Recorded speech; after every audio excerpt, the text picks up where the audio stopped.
Hello and welcome back to my Nuzlocke run. To start off with, we have to name a successor to our fallen hero Osric, and I decided to put the one and only Carlos Santana into the squad because of his access to grass and water moves, which are two areas my team is honestly sorely lacking in. And come on, it will turn into Ludicolo. Ludicolo is El Jefe. And before I move on to the rock tunnel, it's probably a good idea to get Santana up to the speed of the other Pokemon.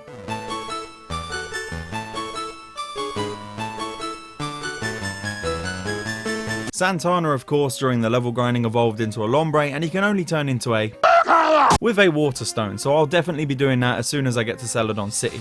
And before the rock tunnel, there's two new places for me to get Pokemon, and I did them backwards for whatever reason. On Route 10, I got a Swablu. Another Pokemon I'm not a big fan of, but I guess at the end of the day, that's what a Nuzlocke's all about. And this is where I started naming every Pokemon after you lot, and I decided to name this Swablu after Urban Revive, since he asked nicely back on the first video. You never know, I might eventually use this Swablu. I have no flying Pokemon. And back on Route 9 I got a Natu, which is actually pretty damn awesome, and his evolved form has been a long time nemesis of mine in the Weedle videos. It's going to be pretty nice having it on my side for once. And I named this Pokemon after Dieman454, who didn't ask to become a Pokemon, but he's left a few nice comments in the past, so I thought I'd name this Natu after him as a thanks for being awesome. And now let's see what Pokemon we get in the rock tunnel itself. I got a Larvitar. Okay, that's pretty awesome actually, I really like Larvitar. His fully evolved form Tyranitar is one of my favourite 3rd gen Pokemon. What can I say? I'm a rock man. And it would be rude to not name this Pokemon after Felsbrocken, which, as he says, literally means stone slab. Well, at least I hope it means that. I hope you didn't trick me into saying something horrific in another language. I can see the Vox article now. Your name didn't fit in the end, so it had to be Felsbrock, which is kind of appropriate, really. Thanks for always leaving nice comments, mate. You're a fucking legend. And thankfully for us, we didn't have to waste a move slot on Flash because this cave was just lit up by default, which is awesome. Not sure if this is a Fire Red Omega thing or something that's in the normal Fire Red game, but it's appreciated. And in this cave, I got a very useful move Rock Slide for Mr. Pizza and myself from some weird guy who's just hanging around in this cave for no reason. Shouldn't really insult a guy who's giving me an awesome move for free, should I? Yeah, you get a free pass, creepy cave guy. But moving on, this furry called Steve gave Mr. Pizza a bit of trouble. His first Pokemon Slugma went down like a bitch with a dig, and I tried the same tactic on his Numel, but it used a magnitude 8.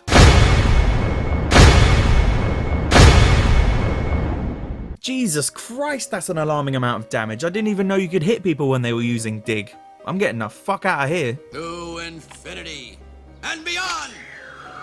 Man, Dugtrio's fragility is really going to be a problem, isn't it? But luckily this was the only real incident in this tunnel, and now we're in Lavender Town, home of the creepypastas. We ain't staying here long though, onward to Route 8. And some more juicy drama happened down here against a trainer called Biker Ricardo. His first Pokemon Coffin went up against Mr. Pizza, and as we all know, Coffin is a splody boy. And this didn't cross my mind at the time, so I straight off the bat used Dig, which of course didn't work because of Coffin's ability Levitate, and Mr. Pizza got smogged, which did fuck all damage but poisoned him. So I thought, there's no way at max health he would splode. So I went with a Rock Slide, which took 3/4 of Coffin's health, and in response, you know what Coffin did?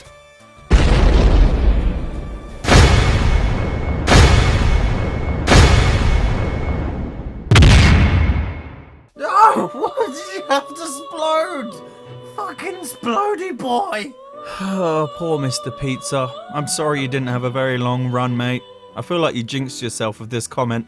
I'm sorry.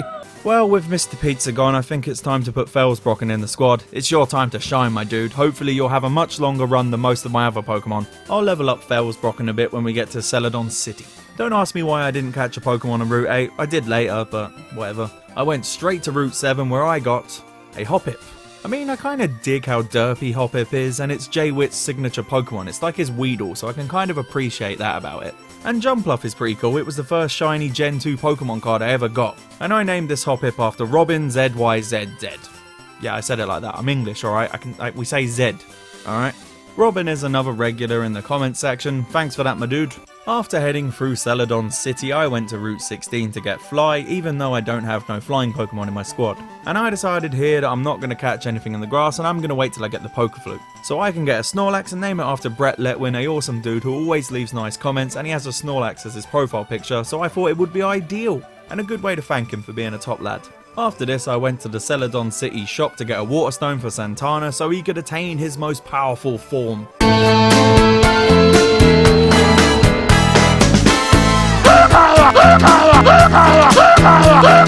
I still think the best part of Detective Pikachu was that horrifying Ludicolo. I, following this, got Larvitar up to the levels of the rest of the party and evolved it into a Pupitar, which is lame looking, but we all know what's coming next, so it's fine. I think it's about time to head to the rocket base in the gambling den. God, this guard is seriously the worst guard in history. Why would you attack someone for no reason, thus bringing attention to the secret you're guarding? Actually, I'm not surprised with this incompetence. I mean, Jesse and James are part of the rocket organization after all. Don't you worry. We've got something unexpected. That joke is unacceptable. But with this hive of scum and villainy taken care of, we can now take on Giovanni. And here's his squad. Believe it or not, that Persian was actually a goddamn son of a bitch. First up is the Giovanni Classic Rhyhorn, and I sent out our boy Carlos Santana knowing there might be some ground types for him to slay. And this was of course a good idea, and Santana killed this Rhyhorn with a single water pulse. The next Pokemon he sent out was a Mightyena, and I also used the water pulse on him, and this did a good half of his health and confused him. It's nice being the one doing the confusing for once. And believe it or not, the Mightyena actually hit itself in confusion, and then I finished it off with another water pulse. Next up was a bit of a wild card of Vibrava, which I certainly wasn't expecting, but it, like the last two Pokemon, was no match for the Mariachi power of Santana's Water Pulse. And the next Pokemon, Kangaskong, another Giovanni Classic, put up a bit more of a fight to Santana's Water Pulses. He did still manage to take down the Kangaskong, but it took 4 Water Pulses, and he got very injured in the process. His next Pokemon was Kingler, and with Santana so brutally injured, I thought it was time to sub him out. I sent in our boy Rog, and he took a cheeky critical crab hammer on his entrance that took a good half of his health. But he did get a paralysis on the Kingler, so that's quite good. And when Rog finally gets to use his Thunderbolt, it of course one-shots the Kingler, and we have one Pokemon between us and the Silph Scope. The last Pokemon he sent out was obviously his Top Cat Persian that turned out to be a bit of a fucking git. I really didn't predict the Persian being this much of a problem. Because of the typing of Persian, I figured it might be a good time to send out the Pokemon with the best nose in the game, Nosepass. Persian used Thunderbolt on Nosepass, which hit him for a good quarter of his health, and I'm gonna be honest, I always thought Electric couldn't hit Rock types, but it turns out most Rock types apart Ground and Electric can hit pure Rock types. Well, I didn't know that, but now I know. And knowing is half the battle. But anyway, before I could get an attack in, I got hit with another Thunderbolt that left me brutally injured and paralysed. I got off a Rock Slide that did about a quarter of Persian's health, but I gathered if I didn't want to die, it would probably be a good time to switch Pokemon. And I decided Felsbrocken would be a good choice to send out because, unlike me, he has a secondary ground typing to stop that dangerous Thunderbolt. On the way in, Felsbrocken took a Double Edge, which did a surprising amount of damage. I mean, fuck, I'm surprised that wasn't a crit. The Persian next uses a Shadow Ball that does about as much damage as the Double Edge did, and Felsbrocken missed his Rock Slide because of course he did. Jesus must really hate me. With Felsbrocken also pretty injured, I switched in our usual star Pokemon Hentimon to finish off this cunty cat. And straight away, Persian pulls out another trump card and it puts Hentimon to sleep with a Hypnosis upon her entry. And then it used Shadow Ball on her, taking half of her health, so yeah, I'm gonna switch again. And my only Pokemon left at max health was the Bug King Bongzilla, so I sent him out to wreak havoc on this bastard. Bongzilla took a Shadow Ball on his way in and it took about half of his health, and with my options dwindling, I pretty much had to go ahead with a Twin Needle. But Persian was too quick for Bongzilla and it used a Double Edge.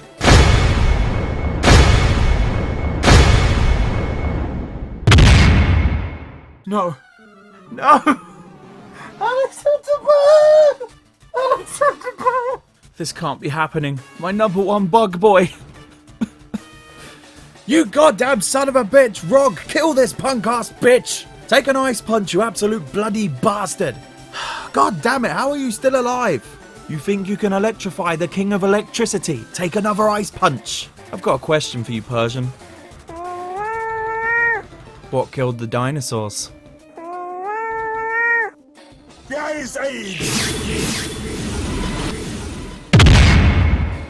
Phew!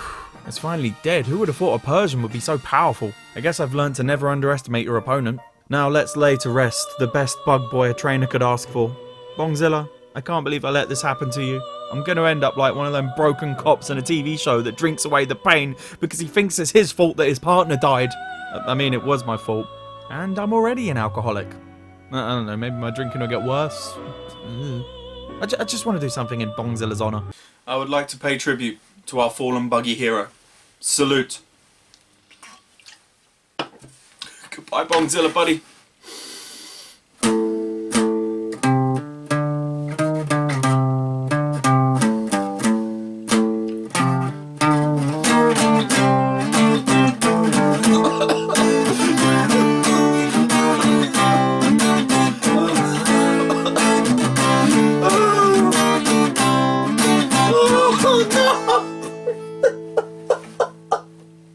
I want each and every one of you to hit F to pay your respects to the one and only Bug King. With that horrible event out of the way, I think it's a pretty good time to bring this episode to a close. I know I said we'd be taking on Erica in this episode, but I did not expect this much shit to go down, quite honestly.